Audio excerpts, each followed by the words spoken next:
Ռուսաստանի արտգործնախարար Սերգեյ Լավրովն ասում է, որ Եվրամիությունն ու ԵԱՏՄ-ն անհամատեղելի են։ Невозможно переходить на стандарты Евросоюза, оставаясь членом Евразийского экономического союза.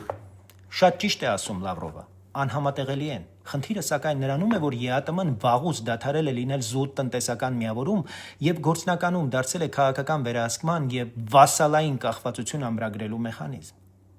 Մենք արդեն տեսել ենք, թե ինչ արժե Ռուսաստանի նման դաշնակցի խոսքը, երբ գալիս է իրական պահը։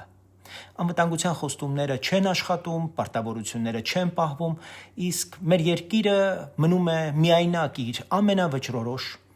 պահին։ Հայաստանը հակամարտություն չի փնտրում։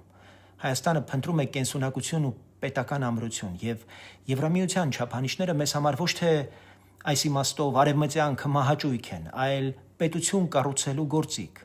Օրենքի գերակայություն, անկախ դատարան, ազատ մրցակցային տնտեսություն, ներդրումային վստահություն եւ անվտանգային գործընկերություններ, որոնք հաշվարկելի, չափելի,